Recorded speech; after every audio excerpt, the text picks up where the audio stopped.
ಜನ ಫ್ರೆಂಡ್ಸು ಓಡೋಗ್ಬಿಡ್ತಾರ. ಆಮೇಲೆ ಯಾಕೆ ಅಲ್ಲಿ ಅವ್ರ ಬರ್ತದಿಲ್ದವ ಅಂತ ಕೂತಿರ್ತಾರ, ಅದು ಬರೋದಿಲ್ಲ. ಆಮೇಲೆ ಸಾಗಾಗಿ ತಲೆಗಿಳಿದು ಬಂದು ಯಾಕೆ ಹೆಣ್ಣು ದೇವ್ ಬರಲಿಲ್ಲಲ್ಲ, ಇಲ್ಲೇ ಇದ್ದ ನಾನು ಅಂತ ಕೇಳ್ತಾರ. ಅವಾಗ ಅವ್ರ ಸುಳ್ಳ ಅಂತೇಳಿ ಹೋಗ್ತಾರ. ಹಠವಾದಿ ಎಂತ ಹಠವಾದಿ ಇದ್ರು ಅಂತಂದ್ರೆ ಹೇಳಿದ ಮಾತು ಸತ್ಯ ನಡೆಯುತ್ತೆ ಅಂತ ಪ್ರಾಮಾಣಿಕವಾಗಿ ನೋಡತಕ್ಕಂತ ಹಠವಾದಿ ಯಾರಾಗಿದ್ರು ಅಂತ ಯಾರು ಹೇಳಿದ್ರು?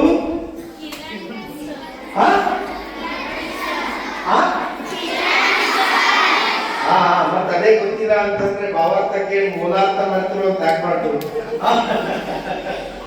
ಸರಿ, ಪರವಾಗಿಲ್ಲ, ಚೆನ್ನಾಗಿ ಹೇಳಿದ್ವಿ. ಇದು ನೆಕ್ಸ್ಟ್ ಏನ್ ಹೇಳಿದ್ರು?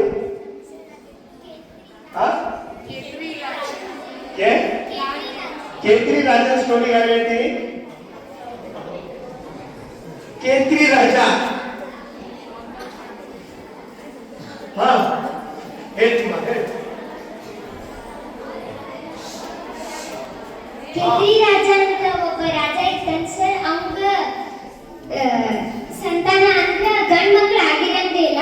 ಅವಾಗ ಸ್ವಾಮಿ ವಿವೇಕಾನಂದ ಅಲ್ಲಿ ಬಂದಿರ್ತಾರ. ಅವಾಗ ದಂಪತಿಗಳಿಬ್ರು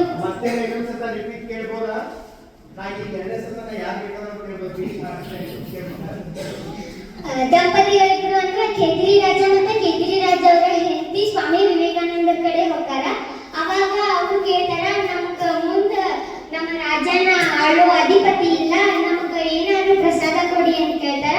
ಅವಾಗ ಅವ್ರ ಕಡೆ ಆಶೀರ್ವಾದ ತಗೊಂಡು ಅವ್ರು ರಾಜ್ಯಕ್ಕೆ ಹೋಗಿಂದ 1.5 ವರ್ಷ ಆದ್ಮೇಲೆ ಅವ್ರಿಗೆ ಕೇತ್ರಿ ರಾಜ ಅವ್ರಿಗೆ ಗಂಡ್ ಮಗ ಆಗ್ತೈತಿ ಸರ್.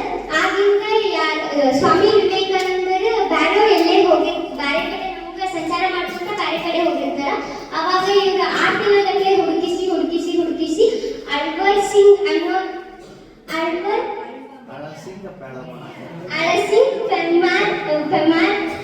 ಪೆರ್ಮಾನ್ ಅನ್ನೋರ್ ಕಡೆ ಒಂದು ಲೆಟರ್ ಕೊಟ್ಟು ಕಳಿಸ್ತಾರ. ಅದ್ರೊಳಗ ಅವ್ರು ಬಂದು ಸ್ವಾಮಿ ವಿವೇಕಾನಂದರ ಕೈಯಾಗ ಕೊಡ್ತಾರ. ಅವಾಗ ಸ್ವಾಮಿ ವಿವೇಕಾನಂದರು ತಗದನ್ನ ಓದಿದಾಗ, ನಾನು ಅನ್ನ ಕೇತ್ರಿ ರಾಜ, ನಾನು ನನಗ ಗಂಡ ಮಗ ಆಗಿದ್ದಿ, ನೀವು ನನ್ನ ಮಗಗ ನಾಮಕರಣ ಮಾಡಕ ಬರ್ರಿ, ವಿನಂತಿ ಮಾಡ್ಕೊಂತೀನಿ ಅಂತೇಳಿ ಅವ್ರ ಅದ್ರೊಳಗ ಲೆಟರ್ನೊಳಗ ಬರ್ದು ಕಳ್ಸಿರ್ತಾರ.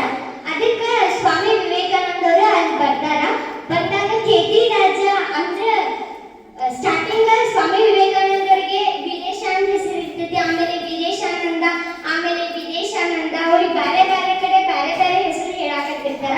ಅದಕ್ಕೆ ಇವ್ರಿಗೆ ಹುಡ್ಕೋದು ಸ್ವಲ್ಪ ಕಷ್ಟ ಆಗಿರ್ತೈತಿ. ಅದಕ್ಕೆ ಸ್ವಾಮಿ ವಿವೇಕಾನಂದರೇ ಅವ್ರ ಆಸ್ಥಾನಕ್ಕೆ ಬಂದ ತಕ್ಷಣ, ಕೇತ್ರಿ ರಾಜ, ನೀವು ನನ್ನ ಮಗಕ್ಕೆ ನಾಮಕರಣ ಮಾಡೋದಿರಲಿ, ನಾನು ಮೊದಲಿಗೆ ನಿಮಗೆ ನಾಮಕರಣ ಮಾಡ್ತೀನಿ ಅಂತ ಹೇಳಿ ವಿವೇಕಾನಂದ ಅಂತೇಳಿ ನಾಮಕರಣ ಮಾಡ್ತಾರೆ.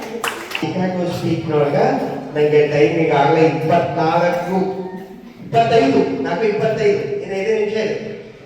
ಇನ್ನು 5 ನಿಮಿಷ ಇದೆ. ಹಾಗಾದ್ರೆ ಸ್ವಾಮಿ ಚಿಕಾಗೋ ಭಾಷಣದೊಳಗ ಮಾಡ್ತಾರಲ್ವಾ, ಆ ಚಿಕಾಗೋ ಭಾಷಣ ಮಾಡ್ಬೇಕಾದ್ರೆ ಅವ್ರಿಗೆ ಎಷ್ಟು ವರ್ಷ ಆಗಿತ್ತು? 30 years ಆಗಿತ್ತು. ಹಾಗಾದ್ರೆ ಅವ್ರಿಗಿಂತ ಮುಂಚೆ sisters and brothers of America ಅನ್ನೋ ಸಂಖ್ಯೆ ಎಷ್ಟಿತ್ತು? ಹಾಗಾದ್ರೆ ಇವರು ಸೋದರ ಸನ್ಯಾಸಿಗಳ ಜೊತೆ ಎಷ್ಟು ಮಂದಿ ಇದ್ರು? ಹಾಗಾದ್ರೆ ಎಂತ ಮನೆ ಒಳಗೆ ವಾಸ ಮಾಡ್ತಾ ಇದ್ರು? ಮೈ ಮೇಲೆ ಹಾವು ಹರಿದಾಡ್ತಾ ಇದ್ರು ಅಂತ ಮನೆ ಒಳಗ. ಊಟಕ್ಕ ಮೃಷ್ಟಾನ್ನ ಭೋಜನ ಎಲ್ಲ ಇತ್ತ? ಹಾಗಾದ್ರೆ ಸಾರು ಏನಂತ ಕುಡಿದ್ರು?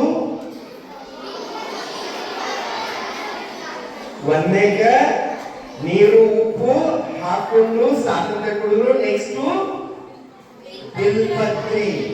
ಅಂದ್ರೆ ಬಿಲ್ಪತ್ರಿ ಅಂದ್ರೆ ಏನ? ನೀವು ಪಟ ಮಾಡಕ್ ಅಂಟಿಸ್ತಿರ್ಲಿ, ದೇವರಿಗೆ ಏರ್ಸಾಕ ಬಿಲ್ಪತ್ರಿ ಏರಿಸ್ತೀನಿ, ಅದ್ರೊಂದು ಅಂಟಾಳಕಾಯಿ ಇರ್ತೈತಲ್ಲ, ಒಟ್ಟು ಪಟ ಮಾಡಕ್ ಹಚ್ತಿರ್ಲಿಲ್ಲ, ಅದಲ್ಲ ಸರ್? ಗುಡ್. ಅದನ್ನೇ ಏನ್ ಮಾಡಿ ಸಾರು ಮಾಡ್ಕೊಡಿದ್ರು? ಎಸ್, ನೋಡಿ,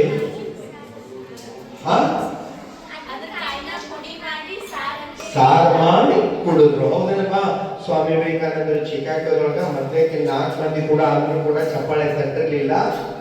ಆಮೇಲೆ ಅವರು ಚಪ್ಪಾಳೆ ಒಂದು ಶಬ್ದ ಬಳಸಿದ್ರು ಇವರು ಕರ್ತಾಳ ಅಂತ 2 ನಿಮಿಷ ಹೌದಲ್ವಾ 2 ನಿಮಿಷ ಅಂತ ಆಗಿದ್ರು 4 ಮಂದಿ ಹೇಳಿದ್ರು ಆದ್ರೆ ಇವರಿಗೆ ಚಪ್ಪಾಳೆ ಯಾಕೆ ತಟ್ಟಿದ್ರು ಅವರು ಅಷ್ಟು 2 ನಿಮಿಷ ಯಾವ ಕಾರಣಕ್ಕ ಚೆನ್ನಾಗಿ ಹೇಳ್ಬೇಕು ನಂಗೆ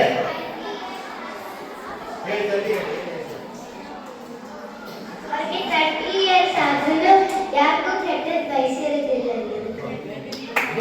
ಯಾರಿಗೂ ಕೆಟ್ಟದ್ದನ್ನ ಬಯಸಿರುವುದಿಲ್ಲ ಸ್ವಚ್ಛವಾದ ಅಂತರಾಳಕ್ಕೆ ಅವರು ಚಪ್ಪಾಳೆ ತಟ್ಟಿದ್ರು ಸ್ವಾಮಿ ವಿವೇಕಾನಂದರಿಗೆ ಅಲ್ಲ ಆ 30 ವರ್ಷ ಅಂತರಾಳ ಸ್ವಚ್ಛವಾಗಿ ನಿಷ್ಪಕ್ಷಪಾತವಾಗಿರೋ ಆ ಹೃದಯಕ್ಕೆ ತಟ್ಟಿದ್ರು ಅಂತ ಹೇಳಿರೋದು ಎಸ್ ಥ್ಯಾಂಕ್ ಯು ಸರ್ ಈಗ ಅದೇ ಮಾಡಿ